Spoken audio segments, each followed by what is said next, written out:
ଆଜିର ପ୍ରସଙ୍ଗ ଅଂଶଗ୍ରହଣରୁ ନେତୃତ୍ୱ ପର୍ଯ୍ୟନ୍ତ ବିକଶିତ ଭାରତ ଯୁବ ନେତୃତ୍ୱ ଆଲୋଚନା। ଆଲେଖ୍ୟ ଆଞ୍ଚଳିକ ସମ୍ବାଦ ବିଭାଗ। ଉପସ୍ଥାପନାରେ ମୁଁ ସୁଭାଷ ଚନ୍ଦ୍ର ଶତପଥୀ। ଭାରତ ହେଉଛି ବିଶ୍ୱର ସର୍ବବୃହତ୍ ଜନବହୁଳ ରାଷ୍ଟ୍ର। ସେଥିମଧ୍ୟରେ ଯୁବଶକ୍ତିର ଏକ ବୃହତ୍ ଭଣ୍ଡାର ରହିଛି। ଦେଶର ନୀତି ନିର୍ଦ୍ଧାରଣ ଏବଂ ବିକଶିତ ରାଷ୍ଟ୍ର ଗଠନରେ ଯୁବଶକ୍ତିର ଉପଯୋଗ ଏକ ଗୁରୁତ୍ୱପୂର୍ଣ୍ଣ ପଦକ୍ଷେପ। ଯୁବଶକ୍ତିକୁ ପ୍ରଭାବଶାଳୀ ଢଙ୍ଗରେ ପରିଚାଳିତ କରାଯାଇପାରିଲେ ନବସୃଜନ କ୍ଷେତ୍ର ଗତିଶୀଳ ହୋଇଥାଏ। ବିକଶିତ ଭାରତ ସ୍ୱପ୍ନ ସାକାର ଦିଗରେ ଏହା ଉଲ୍ଲେଖନୀୟ ସାବ୍ୟସ୍ତ ହେବ। ଯୁବବର୍ଗଙ୍କ ଭାବନା ଚିନ୍ତାଧାରାକୁ ବାସ୍ତବତାରେ ପରିଣତ କରିବା ଏବଂ ଏହାକୁ ଆଧାର କରି ଦେଶର ବିକାଶର ମାର୍ଗ ଉନ୍ମୁକ୍ତ କରିବା ଲକ୍ଷ୍ୟ ନେଇ ଆଜିଠାରୁ ନୂଆଦିଲ୍ଲୀରେ ବିକଶିତ ଭାରତ ଯୁବ ନେତୃତ୍ୱ ଆଲୋଚନାର ଦ୍ୱିତୀୟ ସଂସ୍କରଣ ଆରମ୍ଭ ହୋଇଛି। ଭାରତ ମଣ୍ଡପମ୍ଠାରେ ଏହି ଚାରିଦିନିଆ ଆଲୋଚନା ସମ୍ମିଳନୀ ଅନୁଷ୍ଠିତ ହେଉଛି। ଜାତୀୟ ସୁରକ୍ଷା ପରାମର୍ଶଦାତା ଅଜିତ ଡୋଭାଲଙ୍କ ଉପସ୍ଥିତିରେ ଆସନ୍ତାକାଲି ଏହି ଆଲୋଚନା ସମ୍ମିଳନୀର ଆନୁଷ୍ଠାନିକ ଉଦ୍ଘାଟନୀ ସମାରୋହ ଅନୁଷ୍ଠିତ ହେବ। ଜାତୀୟ ଯୁବ ଦିବସ ପାଳନ ଅବସରରେ ଆସନ୍ତା 12 ତାରିଖ ଦିନ ଅନୁଷ୍ଠିତ ହେବାକୁ ଥିବା ଉଦ୍ଯାପନୀ ସମାରୋହରେ ପ୍ରଧାନମନ୍ତ୍ରୀ ନରେନ୍ଦ୍ର ମୋଦି ଯୋଗଦେବେ। ଏହି ଚାରିଦିନିଆ ସମ୍ମିଳନୀ ଅବସରରେ ବିଭିନ୍ନ କ୍ଷେତ୍ରର ବିଶେଷଜ୍ଞ ଯୋଗଦେଇ ଅଂଶଗ୍ରହଣକାରୀଙ୍କ ସହ ମତ ବିନିମୟ କରିବେ। ଯୁବବର୍ଗଙ୍କ ସୃଜନଶୀଳତାକୁ ବାସ୍ତବତାରେ ପରିଣତ କରିବାରେ ଏହି ଆଲୋଚନା ସମ୍ମିଳନୀ ଏକ ମଞ୍ଚ ପ୍ରଦାନ କରିବ। ଶିକ୍ଷା, କ୍ରୀଡ଼ା, ଗୋଷ୍ଠୀଭିତ୍ତିକ ପଦକ୍ଷେପ, ସହରାଞ୍ଚଳ ଏବଂ ଗ୍ରାମାଞ୍ଚଳ ବିକାଶ ତଥା ଆଧୁନିକ ପ୍ରଯୁକ୍ତିବିଦ୍ୟାର ଉପଯୋଗରେ ଯୁବବର୍ଗ ସାମିଲ ହୋଇ ଏକ ନିରନ୍ତର ବିକାଶୋନ୍ମୁଖୀ ରୂପରେଖ ପ୍ରସ୍ତୁତ କରିଥାନ୍ତି।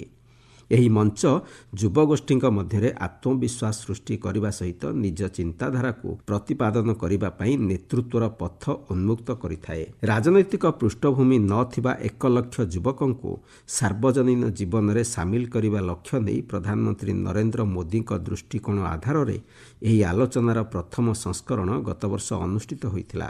ଯୁବବର୍ଗଙ୍କ ଦକ୍ଷତା ଅଧିକ ସୁଦୃଢ଼ ହେବା ସହିତ ଏହି ସଂସ୍କରଣରେ 30 ଲକ୍ଷରୁ ଅଧିକ ଯୁବବର୍ଗ ବିକଶିତ ଭାରତ ଆହ୍ୱାନ ମାଧ୍ୟମରେ ସାମିଲ ହୋଇଥିଲେ। ଗତ ସଂସ୍କରଣରେ ପ୍ରାୟ 3000 ଯୁବ ନେତୃତ୍ୱ ପ୍ରଧାନମନ୍ତ୍ରୀଙ୍କ ସହିତ ସିଧାସଳଖ ତଥା ମୁକ୍ତ ଚିନ୍ତାଧାରା ସହ ମତ ବିନିମୟ କରିଥିଲେ। ଅଂଶଗ୍ରହଣକାରୀ ଯୁବଗୋଷ୍ଠୀଙ୍କୁ ଜାତୀୟ ଆହ୍ୱାନ ପ୍ରସଙ୍ଗରେ ସମାଲୋଚନାମୂଳକ, ସମାଧାନମୂଳକ ଏବଂ ସାମୂହିକ ଉଦ୍ଦେଶ୍ୟ ଆଧାରିତ ବ୍ୟକ୍ତିଗତ ଆକାଂକ୍ଷା ଉପସ୍ଥାପନ କରିବାକୁ ଗତବର୍ଷର ଏହି ସମ୍ମିଳନୀ ଏକ ବୃହତ୍ ମଞ୍ଚ ପ୍ରଦାନ କରିଥିଲା।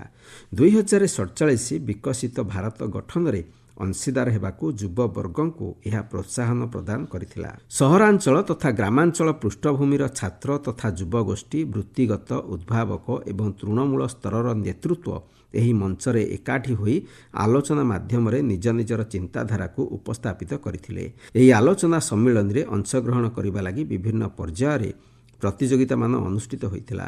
15ରୁ 29 ବର୍ଷ ବୟସ ମଧ୍ୟରେ ଯୁବଗୋଷ୍ଠୀ ଏଥିରେ ଅଂଶଗ୍ରହଣ କରିଥିଲେ। ପ୍ରଥମ ପର୍ଯ୍ୟାୟରେ ଗତ ସେପ୍ଟେମ୍ବର ଏବଂ ଅକ୍ଟୋବର ମାସରେ ମାଇଁ ଭାରତ ଏବଂ ମାଇଁ ଗଭ୍ ପ୍ଲାଟଫର୍ମରେ ଡିଜିଟାଲ କୁଇଜ୍ ପ୍ରତିଯୋଗିତା ଅନୁଷ୍ଠିତ ହୋଇଥିଲା। ଏଥିରେ ସବୁ ରାଜ୍ୟ ଓ କେନ୍ଦ୍ରଶାସିତ ଅଞ୍ଚଳରୁ 50,42,000ରୁ ଅଧିକ ଯୁବକ ଯୁବତୀ ଅଂଶଗ୍ରହଣ କରିଥିଲେ। ଅକ୍ଟୋବର ଏବଂ ନଭେମ୍ବର ମାସରେ 10ଟି ଜାତୀୟ ପ୍ରାଥମିକତା ପ୍ରସଙ୍ଗ ଉପରେ ଆଧାରିତ ପ୍ରବନ୍ଧ ପ୍ରତିଯୋଗିତା ଅନୁଷ୍ଠିତ ହୋଇଥିଲା। ଏଥିରେ 2 ଲକ୍ଷରୁ ଅଧିକ ପ୍ରବନ୍ଧ ପଞ୍ଜୀକୃତ ହୋଇଛି।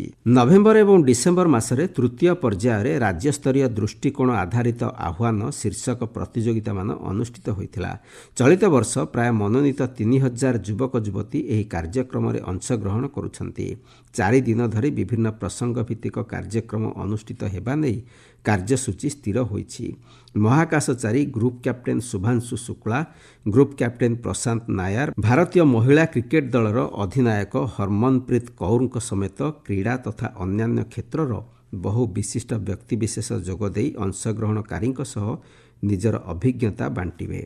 ଏହି ଆଲୋଚନା ସମ୍ମିଳନୀ ବିକଶିତ ଭାରତ ଯାତ୍ରାରେ ଯୁବବର୍ଗଙ୍କୁ ମୁଖ୍ୟ ଅଂଶୀଦାର ଭାବେ ସୁଦୃଢ଼ କରିବ। ଦେଶର ଯୁବବର୍ଗଙ୍କ ମଧ୍ୟରେ ଏହା ଏକ ଆନ୍ଦୋଳନରେ ପରିଣତ ହେବା ସହ ଜାତୀୟ ଆହ୍ୱାନଗୁଡ଼ିକର ମୁକାବିଲା, ନେତୃତ୍ୱ ଏବଂ ସାର୍ବଜନୀନ ଉଦ୍ଦେଶ୍ୟକୁ ମହତ୍ୱାକାଂକ୍ଷା ସହିତ ପରିଚାଳନା କରିବାରେ ଏହା ଗୁରୁତ୍ୱପୂର୍ଣ୍ଣ ଭୂମିକା ନିର୍ବାହ କରିବ।